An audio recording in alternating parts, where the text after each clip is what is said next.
ಎಲ್ರಿಗೂ ನಮಸ್ತೆ. ನಾನು ವಿವೇಕ್ ನಾಯ್ಕ್. ಈ ವಿಡಿಯೋದಲ್ಲಿ ನಾವು ಬೆಂಕಿ ಅಂದರೆ ಏನು, ಬೆಂಕಿಯಲ್ಲಿ ಎಷ್ಟು ವರ್ಗೀಕರಣಗಳು ಮತ್ತು ಯಾವ ಬೆಂಕಿಗೆ ಯಾವ ಮೀಡಿಯಾ ಬಳಕೆ ಮಾಡಿ ಬೆಂಕಿಯನ್ನು ನಂದಿಸಬೇಕು ಅನ್ನೋದನ್ನು ಇವತ್ತಿನ ವಿಡಿಯೋದಲ್ಲಿ ನೋಡೋಣ.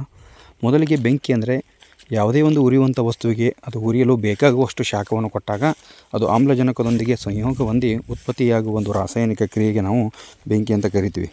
ಅಕಾರ್ಡಿಂಗ್ ಟು ಇಂಟರ್ನ್ಯಾಷನಲ್ ಸ್ಟ್ಯಾಂಡರ್ಡಲ್ಲಿ ನಾವು ಬೆಂಕಿಯನ್ನು 5 ವರ್ಗೀಕರಣಗಳನ್ನಾಗಿ ವಿಂಗಡಣೆ ಮಾಡ್ಕೊಂಡಿದ್ದೀವಿ. ಅದೇ ಇಂಡಿಯನ್ ಸ್ಟ್ಯಾಂಡರ್ಡಲ್ಲಿ ನಾವು 4 ವರ್ಗೀಕರಣಗಳನ್ನಾಗಿ ವಿಂಗಡಣೆ ಮಾಡ್ಕೊಂಡಿದ್ದೀವಿ.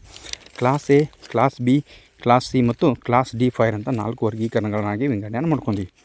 ಮೊದಲಿಗೆ ಎ ಕ್ಲಾಸ್ ಫೈರ್ ಅಂದರೆ ಯಾವ ವಸ್ತು ಉರಿದು ಬೂದಿಯ ರೂಪಕ್ಕೆ ಬರುತ್ತದೆಯೋ ಅಂತಹ ವಸ್ತುವಿನ ಬೆಂಕಿಗೆ ನಾವು ಎ ಕ್ಲಾಸ್ ಫೈರ್ ಅಂತ ಕರಿತೀವಿ.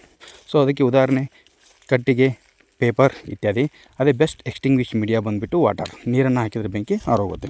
ಅದೇ ರೀತಿ ಬಿ ಕ್ಲಾಸ್ ಫೈರ್ ಅಂದರೆ ಯಾವ ವಸ್ತು ದ್ರವ ರೂಪಕ್ಕೆ ಸೀಮಿತವಾಗಿರುತ್ತದೆಯೋ ಅಂತಹ ವಸ್ತುವಿನ ಬೆಂಕಿಗೆ ನಾವು ಬಿ ಕ್ಲಾಸ್ ಫೈರ್ ಅಂತ ಕರಿತೀವಿ. ಉದಾಹರಣೆಗೆ diesel, petrol, kerosene, oil, edible ಇವೆಲ್ಲ B class fire. Best extinguish media ಬಂದುಬಿಟ್ಟು ಫೋಮ್ ಅಂದರೆ ಏನಂತ ನಿಮಗೆ ನೆಕ್ಸ್ಟ್ ವೀಡಿಯೋದಲ್ಲಿ ತಿಳಿಸ್ಕೊಡ್ತೀನಿ ಮೀಡಿಯಾಗಳ ಬಗ್ಗೆ ಹೇಳುವಾಗ. Third one C class fire. ಯಾವ ವಸ್ತು ಅನಿಲ ರೂಪಕ್ಕೆ ಸೀಮಿತವಾಗಿರುತ್ತದೆಯೋ ಅಂತಹ ವಸ್ತುವಿನ ಬೆಂಕಿಗೆ ನಾವು ಸಿ ಕ್ಲಾಸ್ ಫೈರ್ ಅಂತ ಕರಿತೀವಿ.